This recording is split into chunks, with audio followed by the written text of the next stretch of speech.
Welcome to the channel, and in this video I'll be going over my Mortal Kombat collection. Mortal Kombat is one of my favorite video game franchises and has had quite a few adaptations, and with the sequel to the reboot coming out this year, and the original film is celebrating its 30th anniversary, so I figured now would be a good time to talk about. First up is the original two films that were released in this Best Buy exclusive Steelbook. This came out in 2021 to coincide with the release of the reboot, and there was a lot of distribution problems around that time. Sometimes Best Buy would allow you to do in-store pickup, and then there were times when they would only ship the item. Plus, the stores in my area were already at that point where they were barely putting any effort into stocking their home media section. So when this came out, my only option to get it was to do curbside pickup at a Best Buy that was nearly an hour away. I love these movies, so I said fuck it and made the trip to pick this up. This must have been pretty limited because I never saw it come back in stock again. It's the exact same disc from prior Blu-ray releases. I'm hoping they do something special for these movies. I can see Warner Brothers putting the original out on 4K, but I hope they don't ignore Annihilation. Granted, that movie does kind of suck and it killed the franchise, but I have a soft spot for it since I grew up with these two movies. Next is the reboot from 2021, and the Steelbook was also an exclusive to Best Buy.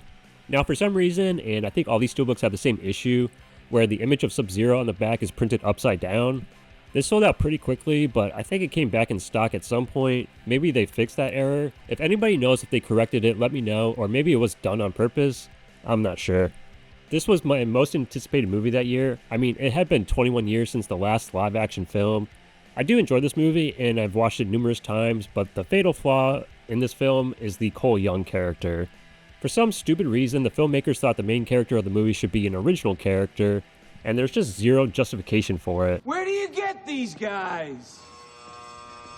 And the press says I don't know how to do this stuff? They say he was created as an entry for us, the audience, into this universe, but they easily could have used a character from the games. The 1995 movie didn't do that and was massively successful, so why create a new character? The Mortal Kombat series had 30 years of mythology to pull from, and it's like, shit, how do we get the audience on board with this story and take away screen time from these beloved characters with their rich backstories? I don't think so. That being said, one big positive is that this movie was rated R, where the 90s movies were PG-13. I'm happy this was successful enough to warrant a sequel, and I hope they make a much more improved movie. Next is the animated movie Scorpion's Revenge. Released back in 2020, and this was a Target exclusive Steelbook. This wasn't the first time Mortal Kombat had been adapted for animation. There was a short-lived animated series in the 90s called Defenders of the Realm. It only lasted one season on the USA Network. All 13 episodes are up on YouTube. I loved that show as a kid, but it's just pretty crazy that this controversial video game series that was known for its violence had a kid-friendly animated series. But this movie sure is fucking kid-friendly. It's not an exact retelling of Mortal Kombat 1, and from its title, this movie does focus more on Scorpion, but all the characters from the first game are here. The animation is really solid, and they even included those brutal X-ray moves from MK9 and 10. The voiceover cast is good, and I like Joel McHale as Johnny Cage. He was definitely the right fit for that character. There's about only 20 minutes of bonus features, but they're all pretty informative and worth watching. It's up there as one of the best movies for this franchise, and I'd say it's one of the best movies based on a video game. A year after Scorpion's Revenge, we got Battle of the Realms, and I pre-ordered this Steelbook from Best Buy as soon as it went up. This wound up not selling well because you could have gotten it super cheap when Best Buy had their fire sale on all their exclusives last year. Of the 4 MK animated movies, this one might be the weakest. It does try to do a lot in its relatively short runtime. It condenses both the second game and third into one movie. So it's similar to MK Annihilation, except it's nowhere near of a train wreck as that film. I still enjoy it, and I like that this movie focused a bit more on Liu Kang this time around.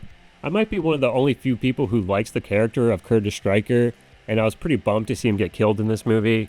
He was a lot of fun to play as in MK9. The runtime on the bonus features is about the same, with 20 minutes. Ed Boon, the co-creator of Mortal Kombat, was interviewed, and it's cool to see him show support for these films. The other two movies wouldn't be a continuation, and I hope they pick up this story again in the near future. Next is Snowblind, which came out a year after the previous movie. I pre-ordered this Steelbook on day one once again. Seeing that it looked like it was going to be based around the character of Kenshi, another one of my favorite characters who debuted during the PlayStation 2 era of games. He looked like a total badass. I mean, he's a blind man wielding a sword who also has telekinetic abilities. The story for this movie doesn't pick up where the last one left off. Instead, it takes place in an alternate reality where Kano defeated Kronika, and now rules over the wasteland. This movie plays out like a post-apocalyptic western, and pretty much every D-list character is used in this movie, and some I would say this movie makes better use of than the video games themselves. I also really like that this movie had Sub-Zero as this withered old man who trains Kenshi to defeat Kano. There's also some fun twists and a couple cool cameos as well. This might be my favorite of the 4 movies that they made. Next up might also be my favorite because it focuses on Johnny Cage, who's my favorite Mortal Kombat character. Sadly, this movie didn't get any cool exclusives. It came out in 2023, the year Warner Brothers was celebrating its 100th anniversary, and they put that sticker on all the releases that year. I didn't mind that they did that. This movie is set in the 80s, if it wasn't obvious by the color palette, and it acts as an origin story for Johnny. It's a lot of fun and also makes good use of some lesser known characters. All 4 of these movies were written by Jeremy Adams, who's also a great comic book writer. He's currently writing the Green Lantern series, and I've really been enjoying that series. And as of right now, there hasn't been any more animated movies announced. I hope they make more because these films are a lot of fun and are more fan-friendly and really respect the lore, more so than the live-action films. Next, I want to show this 4-pack that includes Mortal Kombat Legacy Season 1. It was a web series that aired on Machinima's YouTube channel back in the day. The web series was spawned out of a fan film called Mortal Kombat Rebirth, which was like this grounded take on Mortal Kombat. At the time I thought it was pretty cool, but I was also starved of any new Mortal Kombat content outside of the video games themselves. I rewatched the series for this video, and it's still actually pretty good. Granted, it's obvious they didn't have much money to work with, but you can still feel the love the filmmakers have for this universe. The series is well populated with MK characters, and each episode is about 10 minutes, making it a very breezy watch. The show got a second season a couple years later, and it's a bit of an improvement on Season 1, where Season 1 focused on a handful of characters and their backstory. This season focuses on the build-up to the actual tournament. Cary Hiroyuki Tagawa reprises the role of Shang Tsung, and was brought back once again in Mortal Kombat 11. They recast Johnny Cage with Casper Van Dien, who you might know from Starship Troopers. Tell you something. I'm from Buenos Aires, and I say kill them all! Yeah! Oh, yeah! Yeah! Oh, yeah! The best part of the season is the conflict between Liu Kang and Kung Lao, and the season ends on a cliffhanger, and sadly we never got a Season 3.